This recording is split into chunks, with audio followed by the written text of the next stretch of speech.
All right, guys, today we expanded on dividing fractions and we moved into dividing fractions in a real world context. Now, we're going to use all of those same rules that we learned yesterday when we were dividing fractions, except now we actually have to read the problem and write out our division problem. So, from yesterday, our dividing fractions rule, we're going to keep, change, and flip. Okay, keep, change, flip, those are the three words that we talked about we need to remember every time we're dividing a fraction.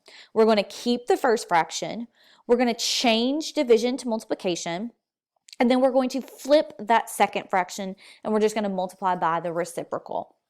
So let's take a look at these two examples. Norberto has 9/10 of a pizza. The pizza will be divided equally among 6 people. How much is each person going to get? So first we need to ask ourselves, how are we going to write this out? Like, what comes first? What is being divided here? So I like to think of it as pizza per person. I'm going to take the amount of pizza that they have left, then I'm going to divide it amongst the amount of people in the problem. So that means we're going to have 9/10, that's the amount of pizza, per or being divided amongst 6 people. Now, we talked yesterday about how we want a fraction divided by a fraction. I know I can make the whole number 6 a fraction by making it 6/1. And now I have a fraction divided by a fraction. And now we can apply the keep, change, flip rule. So I'm going to keep 9/10. I'm going to change my division to multiplication, and I'm going to flip 6/1 to become 1/6.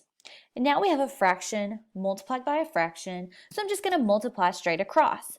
9 times 1 is 9, 10 times 6 is 60. Now, I can't stop there because I know that I can simplify 9 and 60. I can simplify them both by 3.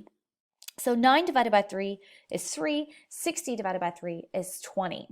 So I've got to answer this in terms of a real world problem. So I have to say that each person will get 3/20 of a slice of pizza. Okay, all right, let's take a look at another example. Laura wants to cut a board into 3 equal pieces. The board is 5/8 feet long. How long will each piece be? So again, we have to ask ourselves, which of these is being divided?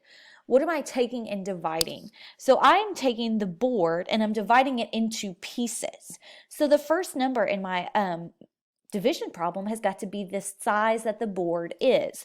The board is 5/8 feet long, and then I'm dividing that into 3 pieces. So I'm taking the board divided into pieces.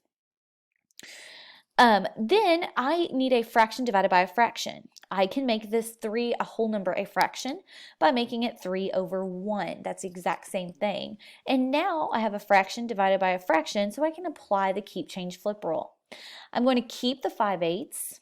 I'm going to change the division to multiplication, and then I'm going to flip 3/1 to become 1/3. And now I have a fraction times another fraction, so I'm just going to do my fraction multiplication.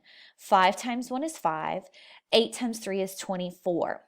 Now I need to stop and ask myself, can I simplify 5/24? No, I can't. There's no number that goes into 5 and into 24, so each piece of the board is going to be 5/24 feet long.